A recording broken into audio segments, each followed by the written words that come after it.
Hello, कोई है आसपास? ठीक समय पर हाजिर हूँ। मैं हमेशा देर करती हूँ, लेकिन आज मैं समय पर हाजिर हूँ।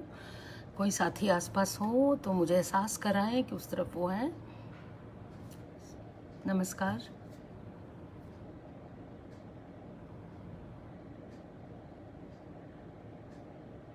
हाय हरीश जी, नमस्ते, कैसे हैं? मैं अभी मुखातिब होती हूँ जब कुछ लोग। हाँ पल्लव जी, नमस्ते, आप भी हैं? वाह। प्रभात भाई प्रणाम। यामिनी जी नमस्ते। सीमा कुमारी नमस्ते। मनोज कुमार नमस्ते। मैं ज़रा साथ साथ लैपटॉप भी देख रही हूँ, तो आज एक्सपेरिमेंट किया है, तो इसलिए। मुबीन हाय।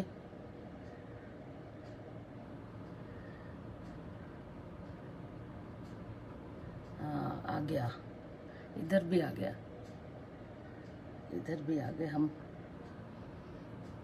बातचीत शुरू करते हैं तब तक।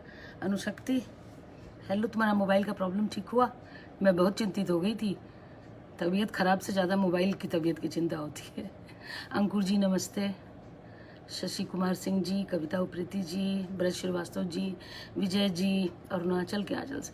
अरुणाचल तो मेरी बड़ी दिली तमन्ना है। मैं तो एक बार आकर रहूँगी, चाहे जो हो जाए, जैसे आऊँ लेकिन आऊँगी।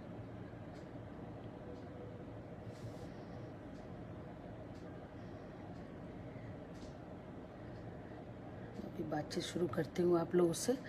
सबको नमस्कार। प्रणव जौहरी जी, जी नमस्ते, आप आ गए? तो बस अब बातचीत शुरू का सिलसिला शुरू करते हैं।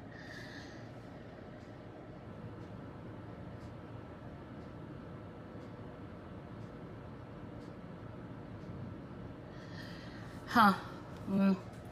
मनोज कुमार नमस्ते। प्रेमलता जी नमस्ते। सबको मेरा नमस्कार एक साथ। आप सबका भी स्वागत है लाइव में। और देखिए क्या है कि हम जिन चीज़ों से बहुत भागते हैं वो चीज़ आपको बहुत पीछा करती है, और एक वक्त ऐसा आता है कि उस चीज़ से आपको लगाव हो जाता है और आप इंतज़ार करते हैं। मुझे इतना मैं पहले बहुत संकोच में थी। मैं प्रभात भाई से हमेशा बात करती थी कि मेरा बिल्कुल आने का मन नहीं करता है, लेकिन दोस्तों को टाल नहीं सकती। तो प्रणव जी का और मीरा जी का इतना आग्रह था कि नहीं दोबारा आइए, तो कैसे मना करूँ, आखिर मेरे प्रकाशक हैं। तो इसलिए इनको मना नहीं कर पाई। तो एक लाइव और कल झेल लीजिए आप लोग, उसके बाद पूरा आराम है मेरी तरफ से। जल्दी लाइव में नहीं मिलूंगी आपको, और भगवान करे सब कुछ ठीक हो तो हम आमने सामने मिले। आप सब अपना ख्याल रखिएगा। चंद्रशेखर जी, पूजा अनुपम झा, आप सब अपना ख्याल रखिएगा, अच्छे से रहिएगा। और लॉकडाउन बढ़ गया है तो बाहर निकलिए तो बहुत सेफ होके। हमारे तो घर के आसपास भी एक बगल में सोसाइटी है वैशाली में, वो लोग उसका वो रेड जोन हो गया है, हम अभी ग्रीन जोन में हैं। तो चिंताएं तो बढ़ ही रही हैं और सबका दिल धड़क रहा है। तो आप सब, रोहित हाय, रोहित है, सीमा, सब देखिए हम जो आज बात करने वाले हैं, मैं बहुत सारे विषयों पे बात कर चुकी हूँ, लेकिन एक जो मैं अक्सर मैं शाम को जब अपने दोस्तों के साथ यहाँ सोसाइटी में एक दो फ्रेंड्स हैं जिनके साथ मैं मिला करती हूँ, वॉक के लिए हम मिलते हैं, डिस्टेंस के साथ हम मिलते हैं, तो मैं अक्सर शामों को उनसे एक बात करती हूँ कि वो जैसे स्त्री पुरुष बराबरी की जब वो बात हम लोग करते हैं तो वो उनको बड़ी हैरानी होती है, क्योंकि उन्होंने गैर बराबरी देखा नहीं है। वो ऐसे आज़ाद माहौल में पैदा हुई हैं कि उनको लगता है कि सब कुछ थाली में परोस के मिल गया है, सारी आज़ादी, सारी छूट, सब कुछ उनको मिला है आराम से। वो नहीं जानती कि इसके पीछे हमारी स्त्रियों ने, हमारे पूर्वजों और हमारी पुरखिनों ने कितना संघर्ष किया, कितनी लड़ाइयाँ लड़ी, क्या क्या किया, उनके साथ क्या हुआ। स्त्रियों को अपना इतिहास ही नहीं मालूम है, और इसमें उनकी कुछ अनभिज्ञता भी है, अज्ञान भी है।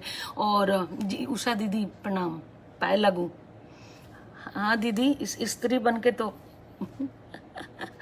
अपनी स्त्री के खोल में हूँ। दीदी दीदी प्रणाम। हाँ सतीश जी, तो उनको पता नहीं होता। तो जब मैं शाम को घूम रही होती हूँ उनके साथ, तो मैं उनको ये बताती हूँ कि आपको पता है कि पहली लेखिका कौन थी, पहली महिला पत्रकार कौन थी, पहली डॉक्टर कौन थी, पहले होम फोटोग्राफर कौन थी, पहली शिक्षिका देश की कौन थी। आप बच्चों को पढ़ा तो रहे हैं, लेकिन आपको मालूम ही नहीं कि किसने एजुकेशन के लिए द्वार खोले। तो मैं विमेन हिस्ट्री सबको बताती चलती हूँ, जिन लोगों को कोई मतलब भी नहीं है, लेकिन मैं उनको ये बताती चलती हूँ कि अपना इतिहास याद रखो, क्योंकि जो आज़ादी, जो मुक्ति आपको मिली है, उसके पीछे कितना लंबा संघर्ष रहा है, कितनी लड़ाइयाँ रही हैं। हाय सुनीता, हाय रश्मि, तुम अपनी तैयारी करो, 7 बजे से तुम्हारा लाइव है, यहाँ से ख़त्म होते ही मैं सीधे वहाँ आऊँगी। हाँ बउआ, ये तो तुम्हारी नज़र है, बहनों को तो मैं अच्छी लगूंगी। अर्पण जी नमस्ते। तो मैं 7 बजे से, ठीक 7 बजे से पहले ख़त्म करूंगी, ताकि मैं रश्मि में आ सकूं। पहली बारी लड़की पकड़ में आई है, तो जरा इसके साथ रहना है, उसको खूब परेशान करना है सवाल पूछ पूछ के। अनुशक्ति, देखो हमको शर्मिंदा मत करो यार, कहेंगे फिर स्त्रियां शुरू हो गई सुंदर सुंदरता खेलने लगी, तो इसलिए रुक जाओ जरा, क्या बड़ी बड़ी बातें कर लेते हैं। अरे शिशिर सोनी जी, मेरे पत्रकार मित्र आ गए, नमस्ते। तो मैं जो अभी की जो स्त्रियां हैं, जो परंपरा से कटी हुई, जिनको ये नहीं पता कि सच में उनकी पुरखिनों ने क्या रास्ते खोले उनके लिए, कहाँ संघर्ष किया, क्या क्या दुश्वारियां झेली, कैसे, तो जब मैं उनको सुनाती हूँ, कहती है सच में ऐसा ऐसा हुआ था। 18वीं 19वीं शताब्दी में स्त्रियों ने तलाक के लिए लड़ाई लड़ी। अच्छा, साबित कोई ऐसी स्त्री थी जिसने लड़कियों को पढ़ाने के लिए पत्थर, सड़े हुए अंडे और वो टमाटर उनके ऊपर फेंके गए। अच्छा, ऐसी भी कोई डॉक्टर थी। मतलब उनको बड़ी हैरानी होती है कि इससे कोई ऐसी भी फोटोग्राफर थी जिसने सेकेंड वर्ल्ड वार कवर किया था और एक्सक्लूसिव फोटो खींचे थे। तो कोई ऐसी महिला के नाम से कोई ऐसी महिला भी थी जो चुपके चुपके लेख लिखा करती थी, वो भी भारतेंदु काल में। तो मैं जब उनको बताती हूँ, तो आजकल क्या है कि मेरा रोज का तय है उनके साथ, एक ना एक महिला पर मैं बात करती हूँ उनके साथ। तो आज मैं उन सब को सम्मिलित रूप से आपके सामने बात करूंगी, उन सब महिलाओं का नाम लेके। लेकिन सारी, देखिए मेरी भी एक लिमिट है कि मैं जितना कर पाई, जितना जुटा पाई, जितनों को, हाँ इकबाल जी प्रणाम, पांडे आदर्श जी प्रणाम, जितना मैं उन लोगों को, जितना मैं सामग्री मेरे पास है या मैं जिनको पढ़ी हूँ, मैं उतना, कुछ छूट जाएंगी, बहुत कुछ छूट जाएंगी, कुछ नहीं बहुत कुछ छूट जाएंगी। तो वो सारा कुछ मैं 40-45 मिनट में नहीं समेट पाऊंगी। लेकिन जो मुख्य जो मुझे बहुत ज़्यादा हॉन्ट करती हैं, मुझे बहुत ज़्यादा प्रभावित करती हैं, जिनको मैं कभी भूल नहीं पाती हूँ, मैं आपको सच बताऊँ, मैं रुखमा बाई को तो, पंडिता रुखमा बाई नहीं, रुक्मा बाई जो पहली डॉक्टर थी, उनको मैं भूल ही नहीं पाती हूँ। वो उसका लॉजिक मैं दूंगी आपको कि क्यों। और देखिए मेरे पर हमेशा अपने पूर्वजों का बोझ है, मेरे पुरखिनों का। मैं सोचती रहती हूँ कि मैं आज जो सर से आंचल उतार कर चल रही हूँ, मैंने आज तक अपनी घर की स्त्रियों की सारी तस्वीरें सर पर आंचल रखे ही देखे, लेकिन वो आंचल कैसे उतरा, इसके पीछे क्या संघर्ष रहा। हाँ अंकुर अरोड़ा जी, मैं गीता श्री हूँ, मेरा नाम गीता श्री है। 23 साल मैंने पत्रकारिता की। अब मैं फ्रीलांस करती हूँ जर्नलिज्म में, और मैं कथाकार हूँ, उपन्यासकार हूँ, राजपाल के पेज पर हूँ, मैं इनकी लेखिका हूँ। इस नाते मैं आप सबसे यहाँ बात कर रही हूँ। और लोग मुझे स्त्रीवादी लेखिका कहते हैं, तो स्त्रियों पे बात करने के लिए हूँ। अगर आपको ये विषय पसंद आए तो बने रहिएगा, नहीं पसंद आए तो फेसबुक टहलने के लिए बहुत अच्छी जगह है, घूम लीजिएगा आप। मैं हाय सपना, हाय संजय कुमार जी, अशोक शुक्ला जी नमस्ते, सतीश आनंद जी, अरे बाप रे, मैं राजरानी जी नमस्ते, सपना सिंह हाँ नमस्कार हो, जय हो देवी, जय हो। हाँ, तो मैं जानती हूँ कि मैं आज जिन लोगों के, मोना दीदी प्रणाम, हमारी मुजफ्फरपुर की दीदी मोना दीदी भी आ गई है, मुकेश साहू जी प्रणाम। मैं जिन स्त्रियों के बारे में बात कर रही हूँ, आप में से कम ऐसा कोई नहीं होगा जो उन स्त्रियों के बारे में नहीं जानता होगा। बहुत सारे ज्ञान हम दे रहे हैं इन दिनों लाइव में, और सबको सब कुछ पता है, कोई ऐसा नहीं है जिसको कुछ ना पता हो। आज के समय में जब गूगल गुरु हमारे सामने हैं, तो हम कुछ भी खोलते हैं और हम सीख जाते हैं, समझ जाते हैं। ऐसे दौर में विषय महत्वपूर्ण नहीं, विषय पर आपका कन्विक्शन, विषय पर आपका आप क्या सोचते हैं, आपका विश्लेषण, विषय को लेकर आप कैसे कैसे विषय से कनेक्ट करते हैं, ये बड़ी चीज़ है। तो इसलिए मैं जिन महिलाओं के बारे में बताऊंगी आपको सब पता होगा। हाँ, लक्ष्मी दीदी नमस्ते, मनोज जी। अब मैं आउटलुक में नहीं हूँ, मैं 2014 में आउटलुक छोड़ दिया। उसके बाद मैं दो जगह नौकरी की एडिटर की। उसके बाद मैं 17 से लगभग 2016 से मैं नौकरी से बाहर हूँ, जर्नलिज्म से बाहर नहीं हूँ। मैं आज भी जर्नलिज्म करती हूँ, भारत सरकार से मान्यता प्राप्त पत्रकार हूँ, PIB एक्रीडिटेड हूँ, तो मैं पत्रकार हूँ। लेकिन मैं अपने पत्रकार को भी पीछे रखती हूँ, क्योंकि मेरे पत्रकार ने मेरे साहित्यिक पर्सनालिटी को हमेशा पीछे रखा, उसने उसको मार दिया, पीछे धकेल दिया। तो मैं पत्रकार को पीछे रखती हूँ, अपने साहित्यकार को आगे रखती हूँ। मेरा पुराना प्रेम वापस लौट आया है, तो मैं इसके साथ बहुत खुश हूँ। और पत्रकार तो मैं हूँ, क्योंकि उसमें बहुत सारा समय दिया, और शायद उसी के अनुभवों ने मुझे यहाँ इतना कॉन्फिडेंस दिया कि मैं वापस लौट सकी अपने पुराने प्रेम के पास। जैसे उंगली, हाय अंजू, हाय रश्मि जी, हाय सोमनाथ जी, कुलविंदर जी, योगेश जी, सब लोग नमस्ते नमस्ते नमस्ते। तो मैं जिन स्त्रियों के बारे में, हाय की हाजीपुर से मेरी कॉलेज की फ्रेंड भी आज हाजिर है। हम लोग साथ, ये संस्कृत में MA कर रही थी, मैं हिंदी लिटरेचर से MA कर रही थी, और हम साथ थे हॉस्टल में। वो केकी बहुत अच्छी कवियत्री है और सोशल वर्कर है, और एजुकेशन के फील्ड में काम कर रही है। हम इसको बोलते हैं तुम हमारी सावित्री बाई फुले हो। हाँ महेंद्र बेरी जी नमस्ते। मोबिन हाय। हाँ सही, अब मैं कमेंट बाद में देखूंगी। हाय भारत जी। हाँ, अब मैं बाद में देखूंगी, मैं अपनी बात कह लेती हूँ, क्योंकि मेरी बात रह जाएगी। हालांकि सब कुछ आप लोग जानते हैं, ऐसा कुछ भी मैं शायद नया नहीं बता पाऊंगी आपको, लेकिन मैं क्या सोचती हूँ, क्योंकि आज मैं आपके सामने हूँ ना, और आपको तो सुनना पड़ेगा, तो इसलिए मैं आपके सामने हूँ। देखिए, कुछ नाम लेकर मैं हाजिर हूँ। आज मैं नेम ड्रॉपिंग करूंगी, लेकिन भारतीय संदर्भ में अपनी पुरखिनों की। मैं सिमोन, वर्जीनिया और रोजा लग्जमबर्ग और जर्मन ग्रीनर तक नहीं जाऊंगी। आज मैं शुद्ध रूप से अपने माहौल में रहूंगी। रत्नेश्वर जी नमस्ते। तो अपने तक रहूंगी भारतीय संदर्भ में। देखिए, मैं जिन लोगों से बहुत प्रभावित हूँ, जो सबसे पहले, जो हमारी रहनुमा महिलाएं, जिन्होंने हमारे लिए दरवाजे खोले, वो महिलाएं जिन्होंने हमारे लिए जंग लगे दरवाजे खोले, वो कौन कौन थी? पहली महिलाएं, और कुछ दूसरी भी होंगी, कुछ तीसरी भी होंगी, लेकिन जिन लोगों ने सचमुच में दरवाजे खोलने की पहल की, जिन्होंने खट खट खट खट किया, और कुछ लोगों ने दरवाजे तोड़े, कुछ ने बेड़ियां तोड़ी, कुछ ने पहले मुक्त हुई, दूसरी स्त्रियों को मुक्त किया। मैं कुछ नाम लेना चाहूंगी, जिसमें पंडिता रमाबाई, रुकमाबाई, सावित्रीबाई फूले, प्रभावती देवी, उर्दू की पहली उपन्यासकार बी रशीदुन्निसा बेगम उनको कहते हैं, उनका पूरा नाम है, और होमी ब्यारवाला, और विद्या मुंशी, प्रतिमा पुरी, देवयानी चौपाल, हेमंत कुमारी, और बंग महिला, अज्ञात हिंदू महिला, और 19वीं सदी की जो और स्त्रियां थीं, उनमें आनंदीबाई जोशी, और पहली स्नातक महिला कामिनी राय।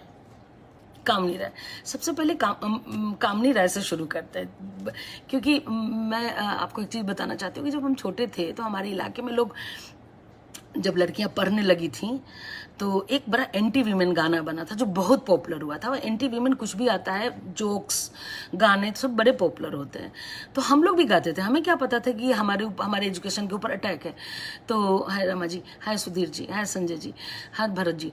तो उसमें गाते थे कि हमका जानत रहनी बाबा, बीबी BA पास बा।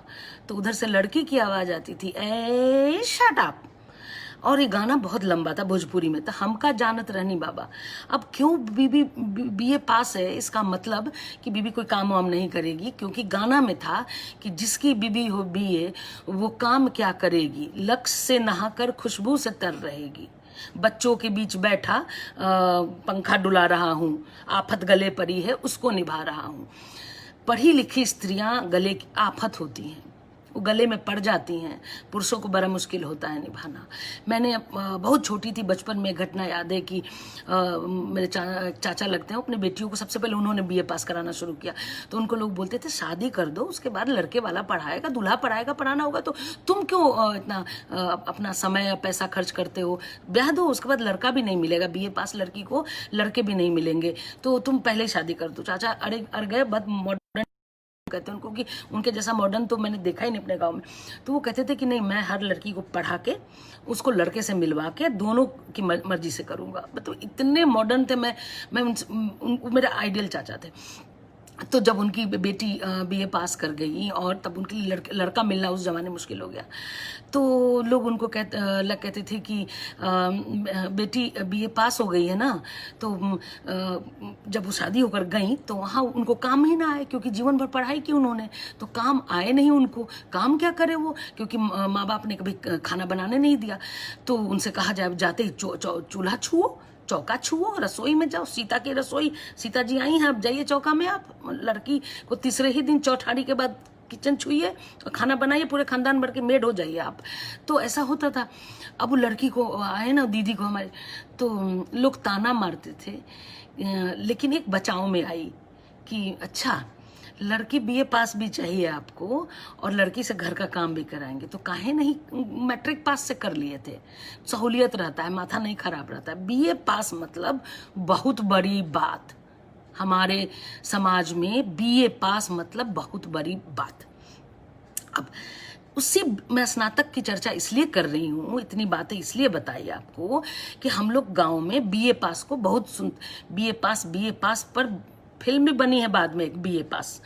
तो और बहुत सारे लोग, हमारे यहाँ जब शादी के कार्ड छपते थे, मैं आपको बताऊं किस दौर की बात है, 80s में, तो हम लोग के पास जो कार्ड आते थे उसमें लड़का लड़की का एजुकेशन लिखना शुरू हो गया था।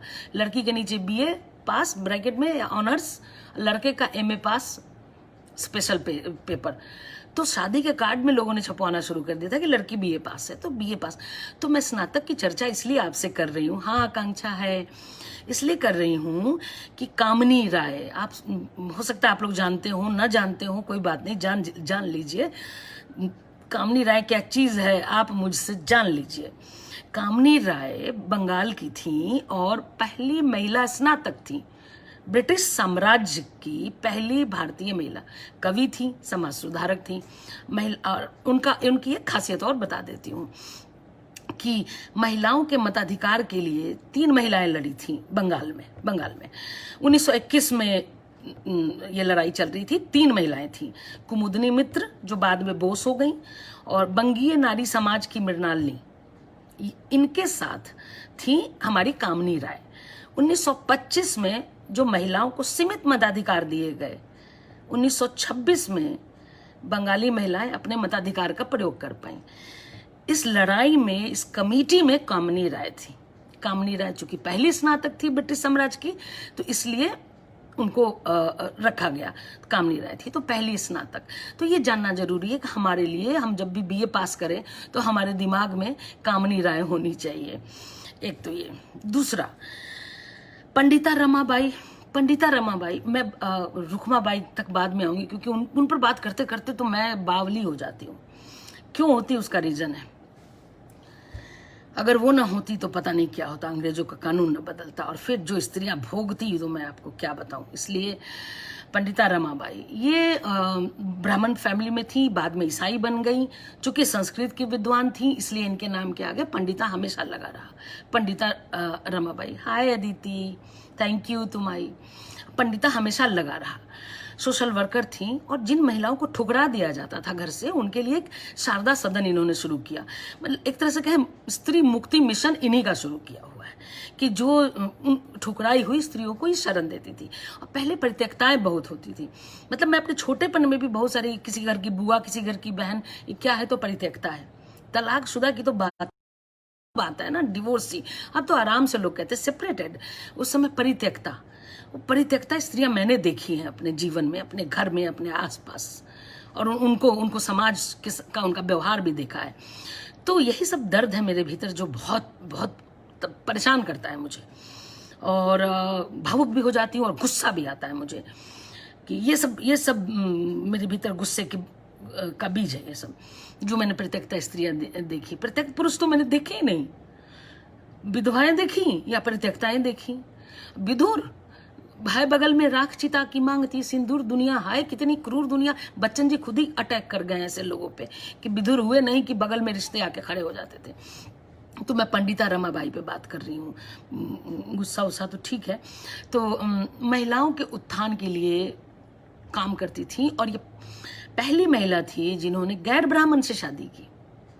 ये उस समय 19वीं शताब्दी में कितने बड़े साहस की बात थी ये, कि ये किसी गैर ब्राह्मण से शादी कर रही हैं। एक तो ये क्रांति बहुत बड़ी, कितनी बड़ी क्रांति थी। प्राध्यापक थी, पढ़ाती थी, देश भर की अपने भाई के साथ इन्होंने यात्रा की। बाद में कलकत्ता विश्वविद्यालय ने इन्हें 1878 में 1878 में सरस्वती का सर्वोच्च सम्मान दिया इनको, पंडिता रमाबाई को। इसलिए पंडिता रमाबाई मेरे लिए स्त्री मुक्ति की प्रवर्तक, मेरे लिए वो देवी है, मेरे लिए स्त्री मुक्ति की। पश्चिम की तरफ नहीं, मैं इनको अपनी देवी मानती हूँ, पंडिता रमाबाई को, जिन्होंने गैर ब्राह्मण से शादी की, उस समय की इतनी क्रांति की, स्त्री मुक्ति का मिशन शुरू किया और ठुकराई गई स्त्रियों को अपने साथ रखा। पंडिता रमाबाई, ये मेरी रहनुमा महिलाएं हैं जिनको मैं सलाम बजाती हूँ। कामनी राय ये हो गई। उसके बाद मैं आती हूँ प्रभावती देवी पे। पहले थोड़ा बात कर लेती हूँ। प्रभावती देवी की किताब भी मैंने आप लोगों के लिए निकाल के रखी है। उषा किरण खान ने लिखा है प्रभावती देवी पे। मैं सच बताऊं कि मैं इतना जानती थी कि प्रभावती देवी जयप्रकाश नारायण की पत्नी थी और गांधीवादी थी, गांधी जी के साथ रहती थी, उनकी शिष्या थी। लेकिन उनका क्या योगदान था इतने विस्तार से मुझे नहीं पता था। मैं सचमुच बहुत अज्ञानी हूँ कि मुझे अपने ही पुरखियों के बारे में नहीं मालूम है। तो मैं अब खोज खोज के पढ़ूंगी और मैं अपने को देखूंगी कि मैं कहाँ हूँ उनके मुकाबले, मैंने क्या किया ऐसी कौन सी क्रांति की। मैं तो सुविधा के साथ और मुंह में चांदी का चम्मच लेकर पैदा हुई। हाँ, मुझे संघर्ष करना पड़ा अपने सामंती परिवेश में, लेकिन उसके बाद तो सब कुछ मुझे आसानी से मिलता चला गया। तो प्रभावती देवी ने ऐसा क्या किया, तो आपको बताना चाहूंगी। मैं कुछ हिस्सा इसका पढ़कर भी सुनाऊंगी कि मैं सबके बारे में पहले बता के फिर सबका कुछ कुछ कि प्रभावती देवी वो महिला थी जिनका बाल बहुत छोटी उम्र में शादी हुई जयप्रकाश नारायण से। जयप्रकाश नारायण का कद इतना बड़ा था, और ये होता है कि जब स्त्री और पुरुष एक फील्ड में हो, साथ चले, तो पुरुष का कद इतना बड़ा हो जाता है कि उसमें स्त्री का कद दब जाता है। या तो स्त्री अपने को विड्रॉ कर लेती है, समेट लेती है, या उन सब चीज़ों से दूर हो जाती है। उसको लगता है या समाज उसको दबा देता है, या उसको समाज उसका मूल्यांकन नहीं करता, क्योंकि इतना विराट जयप्रकाश नारायण का व्यक्तित्व इतना विराट है कि उसमें प्रभावती देवी को दबना ही था, वो दब गई। उषा किरण खान की अगर किताब ना होती तो मुझे इतना पता नहीं होता कि गांधी जी कितना इनके लिए छटपटाते थे कि कैसे ये लड़की आ जाए आश्रम में और समाज लड़कियों को एजुकेट करे, पढ़ाए। और ये स्त्री शादी हुई, पति चले गए विदेश, कई वर्ष बाद आए, तब तक ये ब्रह्मचर्य का पालन कर चुकी थी। आप सोचिए, यंग लड़की उस जमाने की, शादीशुदा, और ब्रह्मचर्य का पालन कर लिया।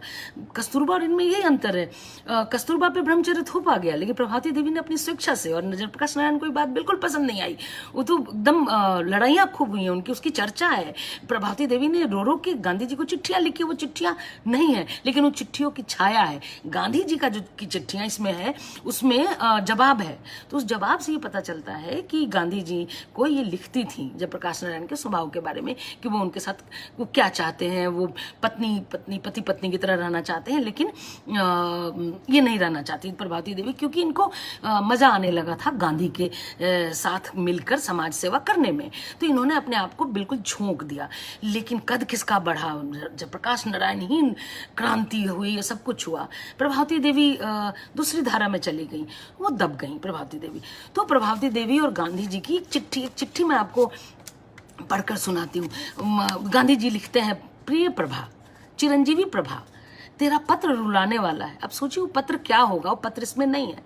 एक तरफ तुम दूध फल के बारे में कहती हो, यह तो सच लगता है, दूसरी तरफ भोजन के अभाव में तुम बीमार पड़ो, ये अच्छा नहीं। और बीमार पड़ो तो दवा डॉक्टर का खर्च होता है, बचाया हुआ पैसा इसी में जाता है। ऐसा कठिन धर्म है, जितना ज्यादा पैसा लगे वह मैं भेजूं, यह भी ठीक नहीं। इस प्रकार से तुम ज्यादा दूध फल खाओ, यह भी योग्य नहीं, पर किसी भी तरह तुम दूध फल ज्यादा खा सको तो खाओ। इतना ही कहकर संतोष करता हूँ, ईश्वर तुम्हारी रक्षा करेगा। मैं कौन हूँ तुम्हारी चिंता करने वाला? क्वेश्चन मार्क है। गांधी पूछ रहे हैं कि मैं कौन हूँ तुम्हारा यह कहना सच है कि तुम जो भी करती हो मुझसे पूछ कर करती हो, मेरी आज्ञा से करती हो, और ऐसा तेरा कहना ही ठीक है, कहना भी ठीक है। तुम जो कर रही हो वह करना तुम्हारा स्पष्ट धर्म है। यह सब देखते हुए दूसरी आज्ञा भी क्या करूं? पर जब तक तुम कुटुंब सेवा में रुकी होगी तब तक तुम्हारे नाम से 25 रुपए कैसे दिए जाएं? अतः जयप्रकाश के लिए ही अन्य 25 रुपए भेजने का निश्चय किया है। इस प्रकार भेजने के लिए कह भी दिया है। तुम आराम तो पूरा करो, थोड़ा घूमो, तेल मसाला नहीं खाती होगी, आटा तो चोकर के साथ रहता है ना, सब्जी में क्या मिलाती हो, गुड़ अच्छा रहता है, बापू के आशीर्वाद। इस तरह की अनगिनत चिट्ठियां हैं जिसमें प्रभावती देवी का दुख झलकता है जो वो उनको लिखा करती थी। प्रभावती देवी की पूरी जिंदगी है इस किताब में कि वो कितनी कैसे आई, कैसे गांधी और खादी के लिए गांधी जी के साथ मिलकर कैसे उन्होंने काम किया, काफी समय तक उनके साथ रही, और उन्होंने कैसे, ये तो प्रभावती देवी हुई। प्रभावती देवी के बारे में मैंने आपको बताया। अब मैं आपको बताती हूँ सावित्री बाई फुले के बारे में। बिना उनके तो देखिए, मेरी तो दो तीन महिलाओं से बहुत ज़्यादा प्रभावित हूँ। वो है सावित्री बाई फुले। सावित्री बाई फुले का बिना नाम लिए मैं एक घटना सुनाती हूँ। पिछले दिनों एक नोएडा के एक इंटरनेशनल स्कूल में गई थी गेस्ट बन के, छोटे छोटे बच्चों के बीच। मैंने छोटे बच्चों से के टीचर से ही पूछा कि आप लोग का स्कूल है, यहाँ तरह तरह के लोगों की कलाम से लेके सबका फोटो लगा है। मैंने कहा यहाँ सावित्री बाई फुले का की तस्वीर क्यों नहीं लगी है? उनको जानकारी नहीं थी। मुझे बहुत खेद हुआ इस बात का कि उनको जानकारी नहीं थी। तो मैंने कहा आपको पता ही नहीं है? फिर मैंने बताया, फिर मैंने मंच से भी जाके बोल दिया कि इनको यहाँ नहीं पता है, आप लोगों को उनकी तस्वीर यहाँ लगानी चाहिए, क्योंकि जिन बच्चों को आप एजुकेट कर रहे हैं, पढ़ा रहे हैं, आज जो एजुकेशन सिस्टम है आज आप पढ़ा रही हैं, जो लड़कियां पढ़ रही हैं, इन सब के पीछे सबसे पहली टीचर थी सावित्री बाई फुले।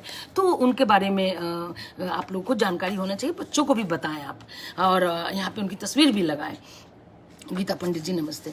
सावित्री बाई फुले के बारे में आप लोग सब जानते हैं। इन दिनों तो उन पर बहुत चर्चा हुई है और उन पर लोग लेख भी लिखते रहते हैं समय समय पे। मेरे पास एक किताब है संपादक रजनी तिलक जी की, सावित्री बाई फुले रचना समग्री, मेरी बहुत प्रिय किताब है। सुमन कृष्ण दी प्रणाम। मैं जब भी समय मिलता है मैं इस किताब को एक आध बार जरूर पलट लेती हूँ, इसलिए कि एक स्त्री ने अपने जीवन काल में कितना झेला, सिर्फ इसलिए वो चाहती तो बहुत आराम से घर में रह सकती थी, सुखी जीवन जी सकती थी घर के अंदर, लेकिन उन्होंने संघर्ष किया, उन्होंने पत्थर खाए, उन्होंने गालियां सुनी, कटाक्ष। आज हम औरतें लेखन में हैं और हम इस बात से बहुत दुखी रहती हैं। हम जो भी लिखते हैं हमें देहवादी विमर्श करने वाला कहा जाता है। हमें कहा जाता है कि जैसा जीवन जीती हैं वैसा लिखती हैं, हमारे चरित्र पे उंगली उठाई जाती है। पिछले दिनों अनुशक्ति ने इस तरह की चर्चा की थी, रश्मि हमेशा लिखती रहती है इस तरह का। तो हम औरतें जो भी लिखती हैं उसको हमारे जीवन से जोड़ के, कि लगता है हमारे हम मतलब, मेरे कहने का ये मतलब कि और चरित्रहीन और औरतों के बारे में गॉसिप करते हैं, औरतों के बारे में तरह तरह की बातें करते हैं। तो जो औरतें लिखेंगी, तो इसीलिए मैंने कहना है कि सावित्री बाई फुले से ज़्यादा नहीं सहोगे आप। उन्होंने क्या क्या सहा है, और उस जमाने में सहा है जब स्त्री सूचिता के तहत स्त्रियों के ऊपर थोपा जाता था। सूचिता उनको घरों में रखा जाता था, वो चौखट नहीं लांग सकती थी उस दौर में। आज तो हमें इतना साहस है कि कोई हमारे सामने नहीं बोलता है, कोई हमारे सामने बोले तो हम एक चाटा खींच के उसे दे सकते हैं, हम उसका नागरिक अभिनंदन कर सकते हैं। अगर कोई हमारे सामने बोले तो हम उसे लिख कर बर्बाद कर सकते हैं, हम हमने उसको मुंह तोड़ जवाब दे सकते हैं। लेकिन मैं तो सावित्री बाई फुले के पास कुछ भी नहीं था, लेकिन सावित्री बाई फुले ने सब कुछ झेला। तो हम झेल रहे हैं तो क्या झेल रहे हैं, हमारी स्त्रियों ने बहुत झेला, बहुत सहा है। और हर जगह ऋषिकेश सुलभ जी प्रणाम, शुभाक्षर आए, तो बहुत सा है। उन्होंने इस तरह की कविताएं भी लिखी है। मैं उनकी एक छोटी सी कविता सुनाना चाहती हूँ आपको, सावित्रीबाई फुले की, कि बहुत अच्छी कविताएं।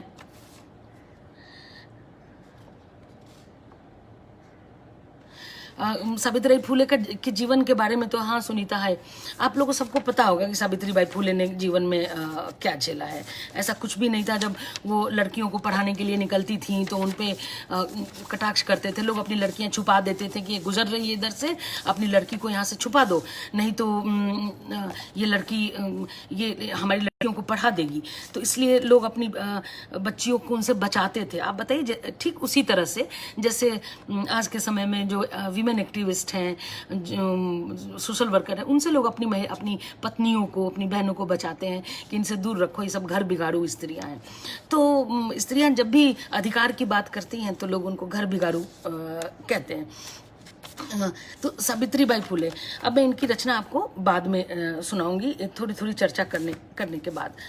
अच्छा, रशीदन बीबी के बारे में मैं थोड़ा बताना चाहती हूँ कि उर्दू लिटरेचर में पटना की थी, उर्दू की पहली महिला उपन्यासकार। इनके बारे में भी मुझे जानकारी उषा किरण खान ने दी, इसलिए कि वो उन पर किताब लिख रही हैं। अब कब पूरी होगी, हम लोग सबको इंतजार है उस किताब का कि वो उन पर किताब पूरी करें। तो सब वो नवाब फैमिली से थी, जज की पत्नी थी और स्त्री शिक्षा की पैरोकार थी। अच्छा, उनकी पहली छात्रा जो थी, पहली छात्रा थी वो उनकी मुंशी की बीबी थी। अपने मुंशी की बीबी से को सबसे पहले उन्होंने एजुकेट करना। अच्छा, उनके बारे में कहते हैं कि उनको 3 भाषाएं आती थी, हिंदी, उर्दू और इंग्लिश। 1855 में जब उनका पहला उर्दू उपन्यास उन्होंने लिखा, तो उस समय उसका बादशाह नवाब, उसका नाम था उनके जो पति थे बादशाह नवाब रिजवी। तो जब उन्होंने लिखा तो कुछ लोगों ने उपन्यास को पढ़ने के बाद अपनी पत्नियों को पढ़ाने के लिए जागरूक हुए, उनका उपन्यास पढ़ने के बाद, कि उनको स्त्री शिक्षा पे लिखा है उन्होंने। 25 साल की उम्र में, जब वो 25 साल की थी तो अपने घर पे ही उन्होंने बालिका विद्यालय की स्थापना कर दी। आज भी उषा दीदी बता रही थी कि आज भी, मैं ज़्यादा पटना के बारे में नहीं जानती हूँ, कि आज भी पटना में BNR ट्रेनिंग कॉलेज है पटना में। तो बहुत, कल सुनीता एक लाइव में थी तो सुनीता इनकी चर्चा कर रही थी कि रशीदन बीबी के बारे में, क्यों पहली सुनीता भी काम कर रही हैं लिटरेचर में कि कौन कौन लोग पहली बार, ऐसी महिलाएं कौन कौन हुई जो पहली बार आई, जिन्होंने पहली बार काम किया। तो वो रशीदन बीबी का ही है। अच्छा, मैं अब आती हूँ अपने प्रोफेशन की तरफ। पत्रकारिता में जो सबसे पहली महिला फोटोग्राफर हुई हैं, 1913 में पैदा हुई थी, 1912 तक का उनका जीवन काल है, 1912 तक रही वो, होमी व्यारवाला। और 1912 तक नहीं कह रही हूँ, 2012 तक रही हैं वो। उनका उपनाम था होमी, उनका उपनाम था होमी व्यारवाला पूरा नाम है, लेकिन होमी नाम से वो मशहूर थी। और वो उनका फोटो छपता था डालडा 13। 1930 में उन्होंने जब अपना कैरियर शुरू किया था तो बड़ी बड़ी हस्तियों के फोटो खींचती थी, बहुत बड़ी बड़ी हस्तियों के फोटो। और सेकेंड वर्ल्ड वार की वो पहली महिला फोटोग्राफर थी। हाँ शालिनी नमस्ते, अनु नमस्ते। वो पहली महिला फोटोग्राफर थी और सेकेंड वर्ल्ड वार की एक से एक तस्वीरें उन्होंने उतारी है ब्रिटिश साम्राज्य में। और ये देखिए, एक बात तो आपको माननी पड़ेगी कि ब्रिटिश साम्राज्य के दौर में महिलाओं की स्थिति में बहुत बदलाव हुआ है, बहुत, मतलब जिसको कहते हैं तेजी से बदलाव हुआ है, जिसमें सती प्रथा का खात्मा से लेके बहुत सारी, ये ठीक है, मैं भी एग्री करती हूँ कि उस बदलाव के भागीदार ज़्यादातर उच्च वर्ग की महिलाएं थी, क्योंकि वो इसलिए थी कि उनके पास वो पढ़ी लिखी थी। तब उनको जब पढ़ लिख कर आती थी तो उनको तब समझ में आता था कि समाज में बदलाव की ज़रूरत है, तो वो पहल करती थी। तो ये बुरी बात नहीं है कि जो समाज पढ़े लिखेगा वही जागरूक होगा, और जब लड़कियां पढ़ेंगी नहीं तो जागरूक क्या होंगी। तो जो पढ़ जाती थी बड़े घरों की लड़कियां, तो वो आती थी। अब जैसे उर्दू ये विद्या मुंशी के बारे में मैं बताऊं आपको। विद्या मुंशी, उन्हें भारत की पहली महिला पत्रकार के रूप में जाना जाता है, लेकिन हेमंत कुमारी संपादक थी पहली, ये पहली पत्रकार थी विद्या मुंशी।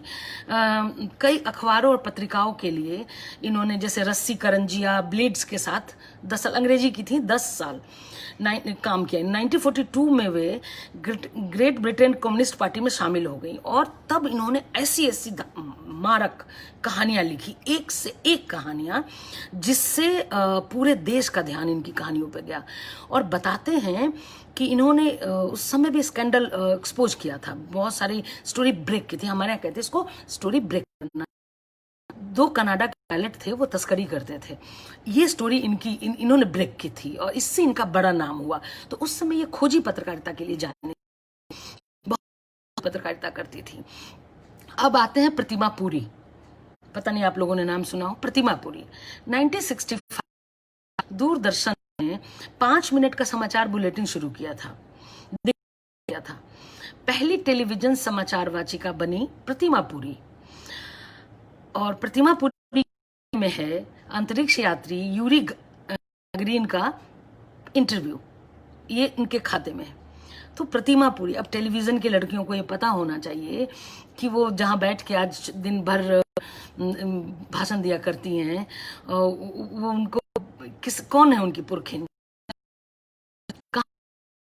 तो वह प्रतिमा पुरी, देवयानी चौपाल। देवयानी चौपाल। मैं छोटी थी और सिनेमा से बहुत लगाव था और मैं फिल्मी पत्रिकाएं बहुत पढ़ती थी। मैं अपनी बात कह रही हूँ आपसे, मैं बहुत पढ़ती थी। तो उस दौरान हम बहुत थे कि धर्मेंद्र ने किसी पत्रकार को पीट दिया, थप्पड़ मारा भीड़ में से उतर के, वो थी देवयानी। ढेर सारे किस्से थे और हम लोग तक भी आते थे और हम गॉसिप, सिनेमा की पत्रिका में गॉसिप ही छपता था, ज्यादा सुनी सुनाई बातें होती थी। तो देवयानी, मुझे देवयानी को लेके बड़ा फैसिनेशन होता था कि कैसी हैं। हाँ उषा दीदी, बी रशीदन के उपन्यास का एकला कुन्निसा, हाँ एकला कुन्निसा, हाँ उर्दू उपन्यास उनका। धन्यवाद दीदी उनका उपन्यास का नाम बताने के लिए, का नाम मैं बता नहीं पाई थी, ध्यान नहीं रहा, बोलने फ्लो में ना कहीं और सारी स्त्रियां घूमने लगी दिमाग में। हाँ मनोज जी, प्रतिमा पुरी पहली समाचार वाचिका। देवयानी चौपाल, लगता था कि यानी कितना थप्पड़ खाने को भी समझती थी कि नियामत है, क्या बात है, धर्मेंद्र इतना चिढ़ गया। हेमा मालिनी स्कूप था, वही लाती थी, उन्होंने सबसे पहले इन दोनों के रिश्ते को एक्सपोज किया था। इस तरह की खबरों के लिए जानी जाती थी कि हीरो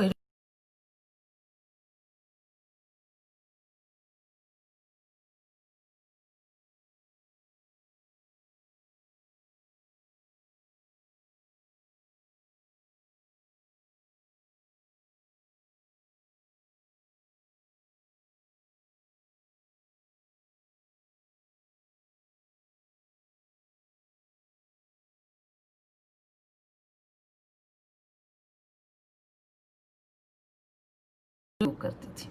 आज बहुत सारे अखबार लोग, नहीं हिंदी, जिसमें इंग्लिश होता है, लेकिन कम लोगों को पता है देवयानी ने की थी।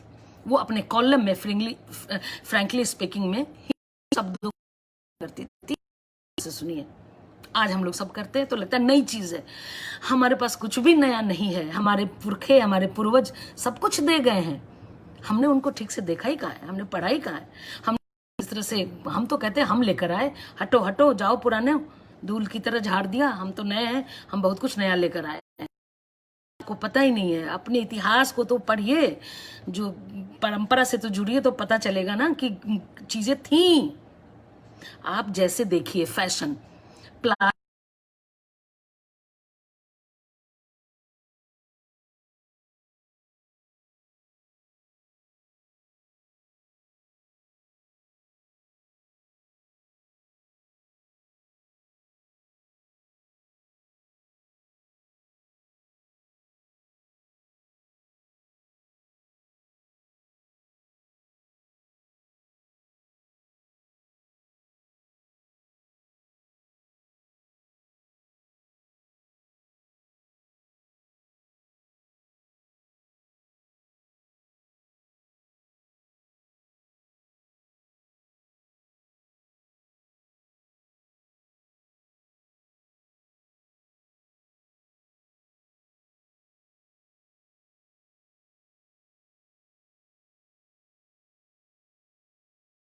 अब मैं आती हूँ पहली हिंदी महिला पत्रकार जिनकी परंपरा से मैं अपने को जोड़ती हूँ, हेमंत कुमारी।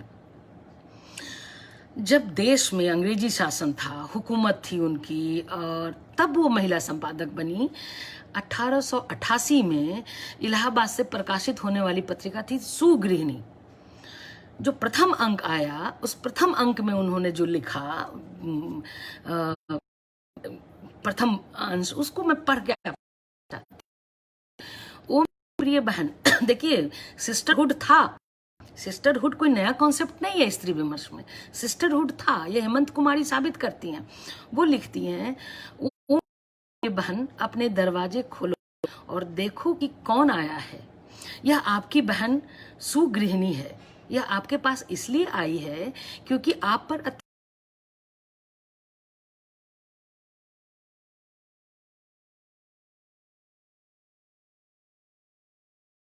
माँ तुम्हारी और सुगृहिणी की सहायता करे।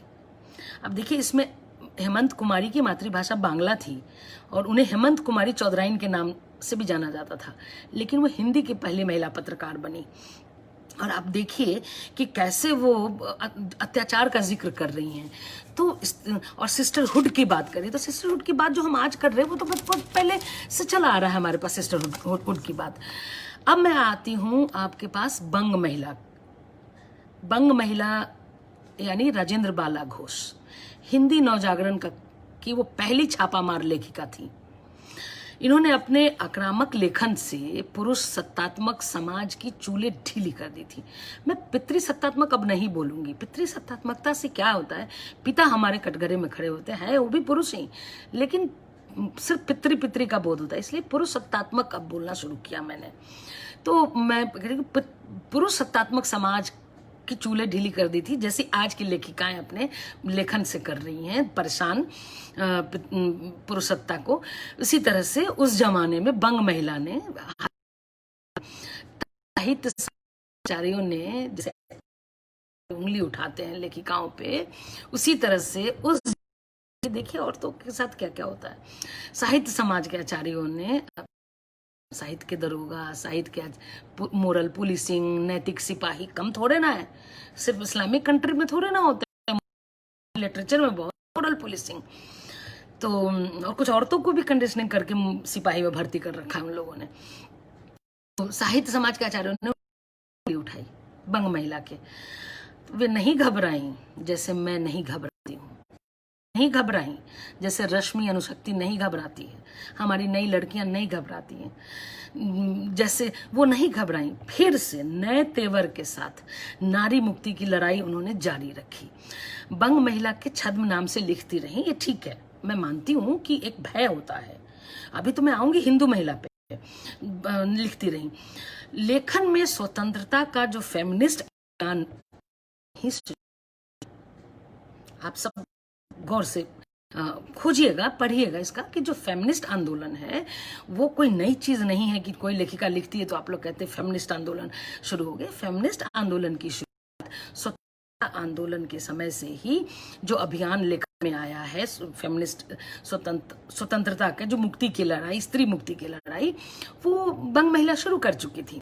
उन्होंने रूढ़ियों को नकारा, स्त्री शिक्षा का माहौल बनाया, स्त्रियां स्वेच्छा से पति का चुनाव करें, तलाक दें। उनके लेखन में नए युग की आहट सुनाई देती थी। हम सब जैसे लिखते हैं, समीक्षकों ने उन्हें लामबंदी करके बिसरा दिया। और क्योंकि वे एक साधारण स्त्री थी, विधवा स्त्री थी, साधारण स्त्री थी, और उनका कोई पुरुष, कोई उनका गुरु नहीं था, तो उनको गुमनाम रखा गया। तो वो जो स्त्रियों के साथ होता है कि उनका नाम लेवा, उनके लेखन को जैसे बहुत हल्के से लिया जाता है, बहुत लाइटली लिया जाता है, उस तरह से उनको लाइटली लिया गया बंग महिला को। अब अज्ञात हिंदू महिला की चर्चा किए बिना बात ही नहीं बनेगी। एक रिसर्च किया है, चारू सिंह है, दिल्ली विश्वविद्यालय में शोध करता है। उन्होंने एक बहुत लंबा लेख लिखा है जिसमें उन्होंने ये साबित किया है, रिसर्च है उनका, कि जो अज्ञात हिंदू महिला थी वो श्रीमती हरदेवी दत्त थी। और उन्होंने कैसे है वो पूरा उन्होंने जोड़ा है। और हिंदू महिला का तेवर बहुत तीखा था, बहुत तीखा, सच्ची सच्ची बात करती थी। और शादी संस्था का डटकर विरोध किया था उन्होंने। उनकी 2 किताब है, स्त्री विलाप और सीमंतिनी उपदेश। वो भारतेंदु काल की लेखिका थी और उस समय अपने समय से आगे की सोच थी उनकी, तो उससे आगे की रचना करती थी। उनकी किताबें, जो दोनों किताबें 1 सदी तक विलुप्त थी। वो डॉक्टर मतलब मैंने पढ़ा है कि डॉक्टर धर्मवीर जी के प्रयास से वो किताब 1984 में फिर से प्रकाशित हुई है। तो उसको गायब कर दिया गया था। मतलब विद्रोह को, लेखन का विद्रोह दबाना हो तो उन लेखिकाओं की किताबें गायब कर दो, उनको साफ कर दो। मैं अक्सर जो बोलती हूँ, मैंने बाला बोधिनी पूरा पढ़ा है। मैंने भारतेंदु काल की जो पत्रिका थी जिससे मल्लिका जुड़ी थी, मैंने पूरा पढ़ा है। उसके कई लेख पढ़े हैं, मुझे कई लेख याद है। भारतेंदु जी उसमें कैसा लेख छापते थे, स्त्री को स्त्री बनाए रखने के, वो भी हिमायती थे। तो उसमें एक लेख में वो अपना मंतव्य प्रकट करते हैं, लड़कियों को पढ़ाइए किंतु उस चाल से नहीं जैसे आजकल पढ़ाई जाती हैं, जिसमें उपकार के बदले बुराई होती है। ऐसी चाल से उनको दीक्षा दीजिए कि वो अपना देश और कुल धर्म, पति की भक्ति करें और लड़कों को सहज में शिक्षा दें। लाला लाजपत राय का भी एक लेख है उसमें, उस दौर में एक, उसमें उसका 2 लाइन बताती हूँ कि वो भी कहते हैं कि हम अपनी लड़कियों को ऐसी शिक्षा नहीं देंगे जो उनकी सोच को बदल दे। आप देखिए कि कितने घबराए हुए लोग हैं, कितने घबराए हुए लोग हैं कि स्त्रियों को शिक्षा दो तो उतना ही दो जितने में वो बाला सुबोधनी बनी रहे, स्त्री सुबोधनी बनी रहे, घर में कैद रहे। गांधी जी ने भी जो प्रभावती जी को चिट्ठी लिखी उसमें बार बार यही कहते हैं, पत्नी धर्म का निर्वाह करो, तुम्हारा धर्म है कि सास ससुर की सेवा करो, तुम्हारा धर्म है पति की सेवा करो, तुम्हारा धर्म है कि पति से पूछ कर यहाँ आओ, वर्धा आश्रम में आना हो तो उनसे पूछ कर करके मत आओ। तो वो दौर था जब स्त्रियों को अनुमति लेनी पड़ती थी पुरुषों से कि मुझे कहीं जाना है, तो अनुमति लेकर ही जाती थी। तो मैं आपको एक चीज रुखमाबाई पर आती हूँ, बिना तो मेरी बात पूरी नहीं होगी। बहुत सारी स्त्रियां छूट गई होंगी, मेरा समय भी हो रहा है। मैं अब रुखमाबाई पे बात करना चाहती हूँ आप लोगों से। बाकी सारी स्त्रियां तो जो हुई, और मैं आपको सावित्रीबाई फुले की एक कविता सुनाऊंगी।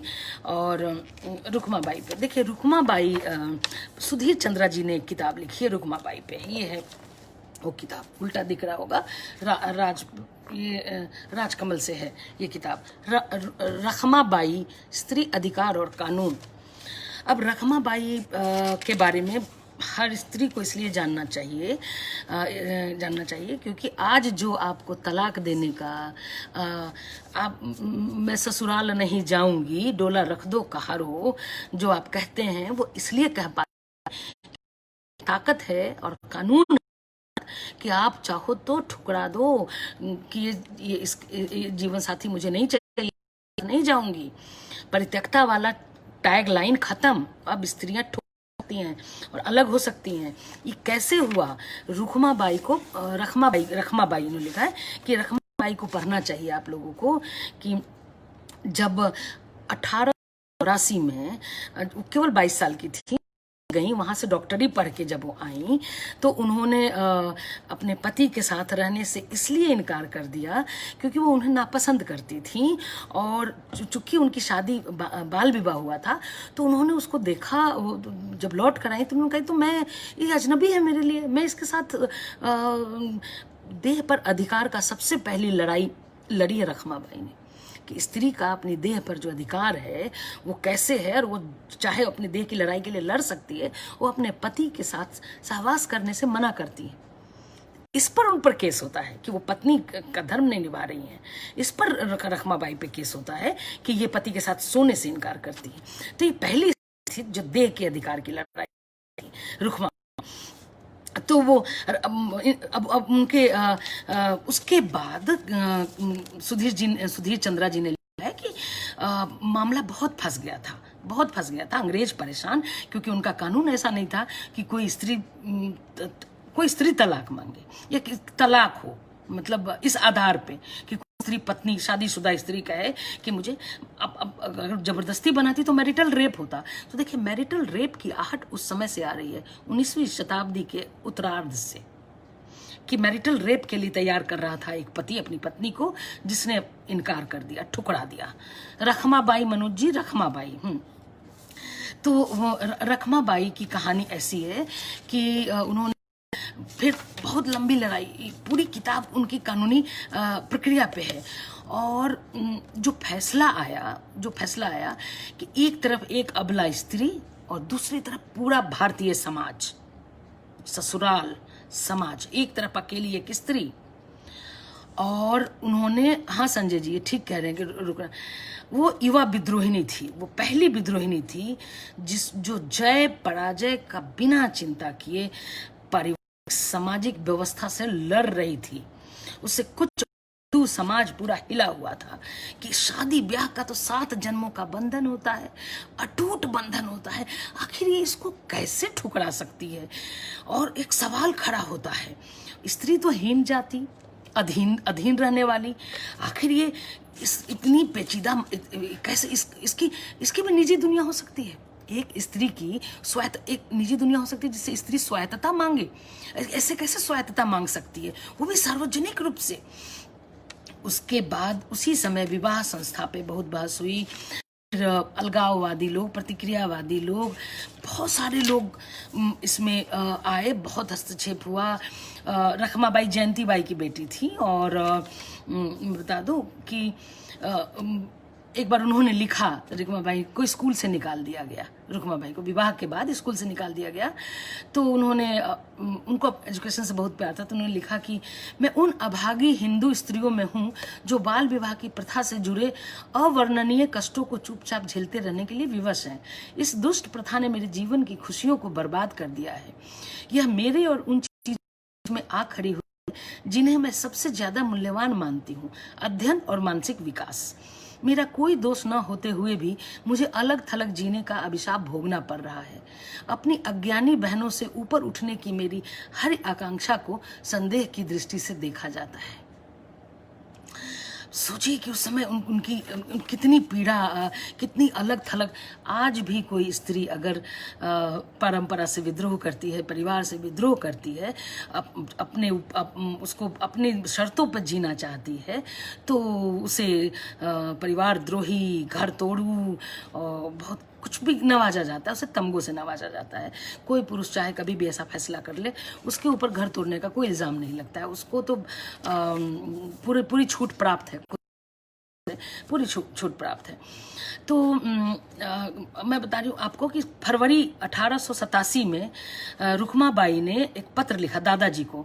उसमें उन्होंने ये लड़ाई लड़ने का फैसला उनको बताया। हाँ, बहुत साहसी थी संजय, रुक्माबाई बहुत साहसी थी। मेरी हीरोइन रुक्माबाई है, रखमाबाई है, मेरी हीरोइन है। मैं इतने ज़्यादा इनसे प्रभावित हूँ, इस किताब से। और उस एक जो स्त्री कानून बदलवाने पर मजबूर कर दे, वो अद्भुत स्त्री रही होगी। झुकी नहीं, वो लौटी नहीं अपने पति के पास। उस बाल विवाह को उन्होंने एक्सेप्ट नहीं किया। और उस समय रखमा अखबारों में कॉलम लिख के उन्होंने बाल विवाह पे और बाल वैवध्य पे सवाल भी उठाए और कई लेख लिखे उन्होंने, और नारियों को संबोधित करके लिखती थी। उन्होंने, देखिए हम लोग आज स्त्री विमर्श करते हैं, उन्होंने कि हम लोग मैं जो बात याद करती हूँ, उन्होंने वो लिखा अपने लेख में, अपने पत्रों में लिखा कि विवाह उनकी, पुरुषों की शिक्षा के रास्ते में कोई अलांघनीय बाधा खड़ी नहीं करता। आज भी मैं ये इस लेख पढ़ने से पहले आपको बताती हूँ कि कोई किसी स्त्री की जाए तो उस पर जाती है, बच्चा हो जाए, नौकरी छूट जाती है। इसी पर कह रही है, ये आज भी जारी है, ऐसा नहीं कि 19वीं शताब्दी में होता था, 21वीं शताब्दी में भी हो रहा है। तो विवाह उनकी, पुरुषों की शिक्षा के रास्ते में कोई अलांघनीय बाधा खड़ी नहीं करता। वे न सिर्फ दूसरा विवाह कर सकते हैं, बल्कि उन्हें एक साथ कई पत्नियां रखने या अपनी इच्छा अनुसार कभी भी विवाह करने का अधिकार है। कम उम्र में विवाह होने के बाद उन्हें अपनी ससुराल जाकर अपनी सास की दया पर निर्भर होकर नहीं जीना पड़ता, और न विवाह के कारण उनकी गतिविधियों में कोई बाधा उत्पन्न होती है। ये रुक्माबाई ने उस समय लिखा था। पूरी किताब में रुक्माबाई का जीवन, उनकी सारी लड़ाइयाँ, कैसे विवादास्पद फैसला, आज तक का सबसे विवादास्पद फैसला ये कहा जाता है कि जिसने देश में हलचल मचा दी थी, दादाजी भीकाजी बनाम रखमाबाई। मुकदमा गर्मा गर्म बहसों का विषय तब भी था और आज भी। और कहते हैं कि पति पत्नी का झगड़ा घर में रहना चाहिए था, लेकिन रखमाबाई ने इसको आपसी झगड़ा का नाम देके घुट घुट के जीने से बेहतर इसको सामाजिक परिवर्तन में बदल दिया। और दो बराबर की शक्तियां थी और कोर्ट में दोनों आमने सामने खड़ी हुई। और विदेशों में उस समय अखबार में छपता था कि द हिंदू लेडी, जिनके पत्रों ने दुनिया भर के पाठकों की सहानुभूति अर्जित की है, ने जब बाल विवाह की कुप्रथा के कारण अपने जीवन की सभी खुशियां छीन जाने की व्यथा कथा सुनाई, तो इससे ज़्यादा मुश्किल मुकदमे की कल्पना भी नहीं की होगी। उस समय जस्टिस पिनी थे।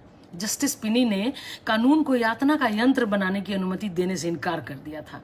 उन्होंने दिखा दिया था कि इस तरह का मुकदमा अंग्रेजी कानून की उपज था, जो सिर्फ वयस्क आयु के उन पुरुषों के लिए था जो सोच समझकर और खुली आंखों से विवाह की जिम्मेदारी स्वीकारते हैं। और फिर अंग्रेजी कानून में इस तरह के मुकदमे का कोई प्रावधान नहीं था और न्यायमूर्ति कानून का दायरा बढ़ाने के पक्ष में नहीं थे। उन्होंने ये भी कहा कि एक युवा एक ऐसे पुरुष के पास जाने के लिए बाध्य करना जिसे वह नापसंद करती हो बहुत क्रूरतापूर्ण होगा। अब देखिए, आज कितनी लड़कियां जबरन आज भी ससुराल भेज दी जाती हैं। उसको मन नहीं है, उसके पति से नहीं पट रहा है, लेकिन एक ट्राई कर लो, एक चांस ले लो, एक बार चले जाओ। लड़की भी अपने को मौका देती है बार बार बार बार। शायद अब निवाह हो जाए, शायद अब अच्छा हो जाए, अब शायद अब शायद उसका हृदय बदल जाए, अब शायद परिस्थितियां अच्छी हो जाए।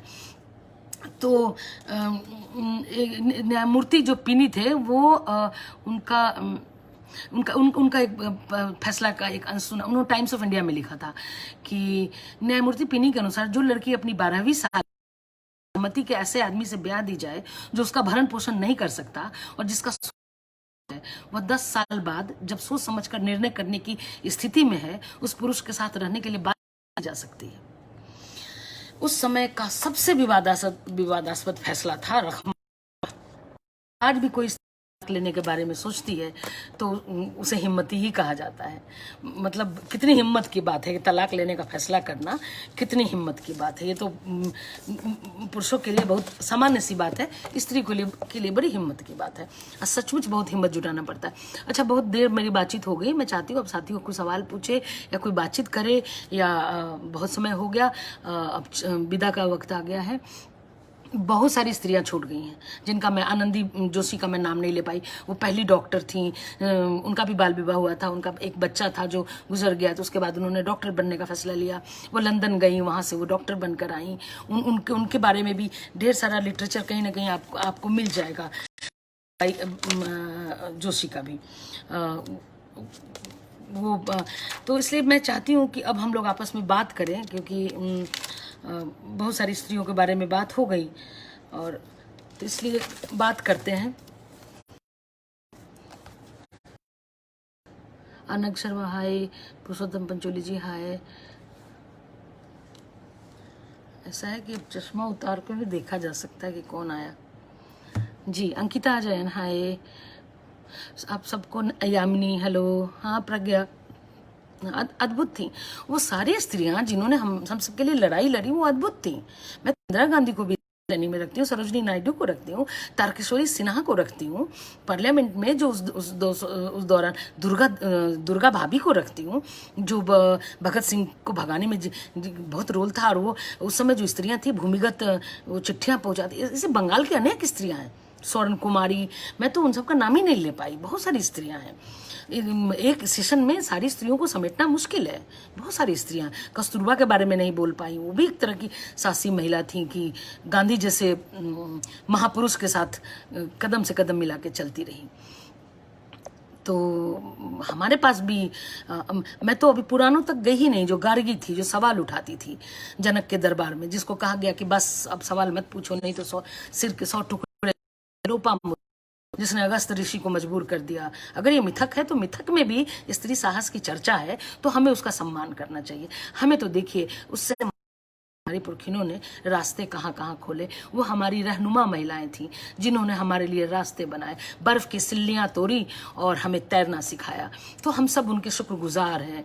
हम सब, वो हमारी पुरखिनें हैं जिन्होंने हमारे लिए लड़ाइयाँ लड़ी। हमें कुछ भी थाली में परोस के नहीं मिला है, जो कुछ मिला है सब लड़ के मिला है। तो लड़ाई का स्वाद है ना, कि लगाम का स्वाद घोड़ा बताएगा, तो लड़ाई का स्वाद मैं बताऊंगी कि हमने कितना लड़के। उसके बाद हम लड़े सामंती परिवेश से, हम लड़े। मेरी बेटी नहीं लड़ेगी क्योंकि मैं उसे सामंती परिवेश नहीं दूंगी, लेकिन मैं लड़ी हूँ अपने सामंती परिवेश से। तो इसलिए मुझे उस लगाम का स्वाद मुझे मालूम है। अगर आप लोग कुछ पूछना चाहे तो। नहीं, अच्छा प्रणव जी बताइए अब कितना समय बचा है। मैं अब चाहूँगी कि बहुत बोर कर लिया सबको, 100 से ऊपर लोग थे, भाग लिए 50 लोग। बताइए इतना बोर किया मैंने कि 50 लोग भाग लिए, आधा मोहल्ला खाली हो गया, आधा मोहल्ला खाली हो गया। हाँ मुकेश जी धन्यवाद। अभी ये लड़ाई दुर्गा भाभी को मैंने याद किया, दुर्गा हूँ, वो गाजियाबाद में राजनगर में रहती थी। मैं उस समय करती थी, 91 की बात है। तो मैं और सर्वेश जो फोटोग्राफर है आज, सर्वेश दोनों गए थे दुर्गा भाभी से मिलने, और उस दौर में मैंने उनका इंटरव्यू किया था। दुर्गा भाभी से मैं मिल चुकी हूँ। मैं ऐसी स्त्रियों को खोज खोज के मिलती हूँ जिनका कोई भी योगदान हो समाज को बदलने में, समाज सुधार में, उन्होंने समाज के लिए कुछ किया हो, उनका कुछ भी कोई भी योगदान हो। एक माँ अपनी बेटी की पढ़ाई के लिए भी लड़ती है तो मेरी नज़र में वो मेरी नायिका है। बिना संघर्ष के कुछ हासिल नहीं होता, और जो संघर्ष करती हैं वो हम सबकी आदर्श होती हैं। तो विदा लेने का वक्त आ गया। प्रणव जी बताइए कुछ। स्त्री, हाँ मनोज जी, स्त्री लेखन में आज के दौर में कौन कौन लिख रहा है, आप कौन कौन लिख रही हैं? इस दौर में देखिए, ये ऐसा वक्त है जिसमें 4 पीढ़ियां लिख रही हैं।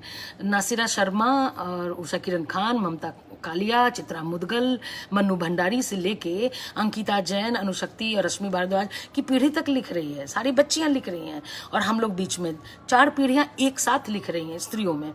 सबका नाम कैसे लूँ मैं आपको, लेकिन मेरी समकालीन आप गिनती शुरू करिए से तो कम ऐसे संख्या, स्त्री लेखन की वंशावली बनाइए आप। तो 1 4 भाई मीराबाई से शुरू करिए आप, महादेवी को लाइए, फिर वहां से शुरू करिए, फिर बढ़ता जाए। अभी तो घना वृक्ष है स्त्री लेखन का, इतनी ज्यादा स्त्रियां हैं कि ये स्त्री काल है, साहित्य का स्त्री काल है। और अभी स्त्री लेखन पे बात होना बाकी है। हाँ अभी तो बात होगी। पुष्किन की कविता है ना कि मैं खुद बनाकर जाऊंगा अपना स्मारक, जिससे आने वाली पीढ़ियां भी अनदेखा न कर सकेंगी। तो अब स्त्री लेखन में स्त्रियां अपना स्मारक बनाकर जाएंगी, जिसे आने वाले समीक्षक, जैसे बंग महिला को दबा दिया और सदी तक उनकी किताब गायब कर दी, अब न गायब कर पाएंगे आप। अब स्त्रियां अपना स्मारक खुद बना के जाएंगी। टॉम बनाएंगे हम, और उसमें अपने को रख के अपनी चीजें रख के जाएंगे। जी प्रणव जी बताइए। मैं विदा लेना चाहूँगी। हाँ पूजा मम्मी को मेरा नमस्कार बोलिएगा, और बोलिएगा कि आपके लिए अगर कोई भी लड़ाई लड़ती हैं और आपके साथ आपकी पीठ पर खड़ी हैं तो मेरी हीरोइन है। हर माँ ऐसी होनी चाहिए जो अपनी बेटी को ये कहे कि तू चिंता मत कर, तू लड़ के आ, तेरे साथ मैं खड़ी हूँ। ये इस घर से डोली गई उस घर से अर्थी आने वाला फॉर्मूला किसी माँ को नहीं बोलना है अपनी बेटी के साथ। इस जुमले को फेंक दो जहन्नुम में। ये बोलो कि बेटी जा रही हो दूसरे घर, मालूम है क्योंकि तुम्हारा कोई घर नहीं है, लेकिन ये घर है तुम्हारा। जब भी तुम्हें जरूरत होगी तुम्हारी माँ, तुम्हारा ये घर तुम्हारे साथ खड़ा है। ठीक है। हाँ प्रश्न ले लेती हूँ, इसलिए thank you Sanjay, Keki thank you. तुम गाती हो केकी, और बहुत अच्छी विद्वान विदुषी स्त्री हो, संस्कृत की बहुत जानकार हो तुम, और में बहुत अच्छा काम, गर्ल्स एजुकेशन के लिए बहुत अच्छा काम कर रही हो। साधना अग्निहोत्री, आप जो बुक पढ़ रही थी उसका नाम क्या? हाँ मैंने कई पढ़ी, एक सावित्री बाई फुले रचना समग्र पढ़ा, एक मैं रखमाबाई पे स्त्री अधिकार और कानून पढ़ा। बस यही 2 किताब पढ़ी मैंने। प्रभावती देवी उषा किरण खान ने लिखा है, ये पढ़ी। विपिन जी शुक्रिया, मनोज जी शुक्रिया, सुनीता पवार जी। कोई सवाल नहीं है अभी तो। हाँ रखमाबाई के वकील रहे होंगे, बिना वकील के तो मुबीन, हाँ बिना वकील के तो लड़ाई हो ही नहीं सकती कोई भी। आप जब ये किताब पढ़ेंगे तो आपको डिटेल में इस केस के बारे में जानकारी। वकील मिलना भी महिला इतना मुश्किल होता है। शिखा वासने हाय, तुमको टाइम मिल गया। अवनीश मिश्रा जी नमस्ते, थैंक यू, आप आए, बहुत अच्छा लगा। सब आए, बहुत अच्छा लगा सबसे बातचीत करके। यार समय कट गया। अवसाद, ये लाइव ने ना हम सबको अवसाद से बचाया है, हमें तन्हा नहीं होने दिया। अकेला तो किया लेकिन तन्हा नहीं होने दिया। हाय नीरज भाई मेरा, कैसा है भाई?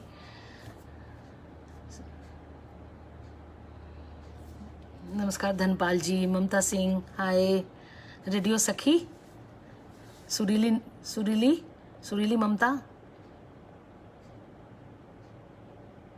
रमा सूद जी नमस्ते। तो जी सवाल नहीं आ रहे हैं तो क्या पूछ रही हैं हम? वो फिर आत्मविश्वासी महिलाओं को सुनना भला लगता है। देखिए स्त्री बड़ी से बड़ी मुसीबत भी पार कर सकती है अगर उसमें आत्मविश्वास है तो। ना क्या पूछे आप? किधर पूछे? कहाँ चला गया? ऊपर चला गया क्या? अनक का पूछा हुआ। हाँ, लिखने के लिहाज से आज के साहित्य में स्त्री भावनात्मकता को पुरुष के लिखने और स्त्री के लिखने के खांचे में कैसे देखेंगी आप? पुरुष के लिखने स्त्री के लिखने के खांचे में कैसे देखें? देखिए मैं इस बात को लेके अभी तो दो मत है कि खांचे में स्त्री लेखन। कई स्त्रियां ही कहती हैं कि हमारे लेखन को आप खांचे में बांट के मत देखिए। हाँ, स्त्री लेखन और पुरुष लेखन क्या होता है? लेखन लेखन होता है। तो ठीक है, वो अगर लेखन लेखन कहती हैं तो वो कहें लेखन लेखन।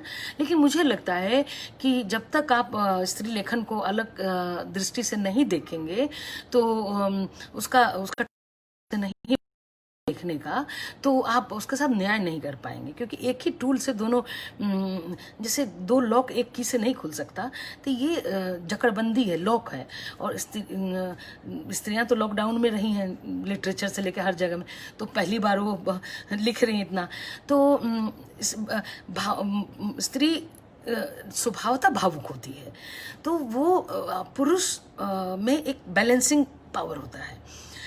उनके लेखन में हमारे लेखन में एक मुझे अंतर दिखता है कि हम भावुक होती हैं, तो हमारे में भावुकता की मात्रा ज़्यादा होती है और हम शायद वहाँ तक देख पाते हैं जो हमारा कॉर्नर है, जो हमारा एरिया है, उसमें उनकी दृष्टि नहीं जाती है। वो सेकंड हैंड लिखते हैं, हम फर्स्ट हैंड लिखते हैं। तो जो फर्स्ट हैंड लिखेगा, जब विक्टिम अपनी बात कहेगा तो वो रोएगा। जब आप किसी की दुख भरी गाथा कहेंगे तो आप जैसे कहानी सुनाते हैं उसे कहानी सुनाएंगे, लेकिन जब विक्टिम अपनी कहानी सुनाएगा तो हंसेगा भी, रोएगा भी, खुश भी होगा, दुखी, इमोशंस उसके। तो स्त्री लेखन और पुरुष लेखन का जो खांचा है उसमें भावुकता का थोड़ा सा फर्क तो है। मैं अलग अलग करके देखती हूँ और अलग अलग तरह से चिन्हती हूँ। मैं चिन्हती हूँ कि ये स्त्री लेखन में ये चीज़ है और पुरुष लेखन में ये। हालांकि कुछ पुरुषों ने मेरा भ्रम तोड़ा है कि मैं उन्हें पढ़ते हुए लगती हूँ कि यार कैसे इतना इनको पता है, कैसे इसको काया प्रवेश किया इन्होंने, दूसरी स्त्री की काया में जाके समझना बड़ी बात है। इसी को दिव्य दृष्टि कहते हैं, जो सिर्फ एक लेखक के पास होता है। और जिस लेखक के पास ये दिव्य दृष्टि होता है फिर वो खांचा से अलग होता है, अलग। पता नहीं मेरा जवाब आपको कैसा लगा, मुझे नहीं मालूम, लेकिन सवाल इतना जिलेबी की तरह पूछोगे तो जवाब भी ऐसा ही होगा। बाबू सोनी जी नमस्ते। क्या कह रहे हैं कि अशोक शुक्ला जी नमस्ते, विपिन जी नमस्ते, रमा सूद जी नमस्ते। हाँ, इसके साथ ही आप महाशय राजपाल जी के बोलते। हाँ, अरे सचमुच मैं जब राजपाल से जुड़ी, मेरी 2 किताबें हैं और आगे वाली हैं। मैं इनके लिए एक अभी उपन्यास लिख रही हूँ। आगे भी कई प्रोजेक्ट मैं राजपाल के साथ, प्रकाशन के साथ करने वाली हूँ। मीरा जौहरी जी और प्रणव, ये दोनों मुझे बहुत मानते हैं और मैं इनको दोनों को बहुत मानती हूँ और मुझे अच्छे लगते हैं क्योंकि ये बहुत आदर देते हैं और बड़े समझते हैं लेखक को। एक लेखक को आप क्या देते हैं? अगर बहुत लेखक को पैसे चाहिए, आदर चाहिए, मान सम्मान, वो सब कुछ राजपालन से सब कुछ हमें मिलता है। आदर भी और हमारे मान भी, सब कुछ हमें मिलता है। और दूसरा कि बहुत आदर भाव, असल में खानदानी जिसको कहते हैं ना, खानदान की बात है। कुछ चीज़ें, संस्कार खानदान से तो आते ही हैं। मुझे ऐसा लगता है कि ट्रांसफ़र होता है पीढ़ी दर पीढ़ी। राजपाल जी थे लाहौर में, 100 साल से अधिक पुराना ये प्रकाशन है और वहाँ उनकी सुना था कि कट्टरपंथियों ने उनकी हत्या कर दी थी। तो जब पढ़ती हूँ तो दर्द एक धक से यहाँ लगता है, अच्छा नहीं लगता, बहुत दुख होता है प्रकाशन जगत के लिए। तो उनकी कुर्बानी को आज भी उनको नमन करती हूँ।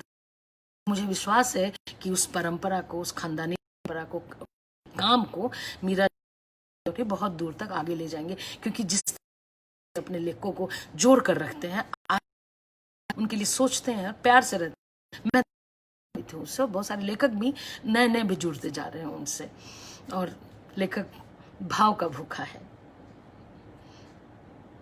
जी। विचारधारा के मुबीन जी पूछ रहे हैं विचारधारा के अनुसार स्त्री लेखन बट नहीं जाता या उसमें अंतर नहीं आता। विचारधारा के अनुसार लेखन बटता है, लेकिन मुद्दा आता है तब नहीं बटता है। स्त्रियों के मुद्दे पे मैंने दोनों हर एक विचारधारा को देखा है, एक पॉइंट पे आके मिलते हैं, एक पॉइंट पे खड़े हो जाते हैं। जैसे स्त्री का आता है विचारधारा धराशायी हो जाती है, मनुष्यता का मामला आता है तब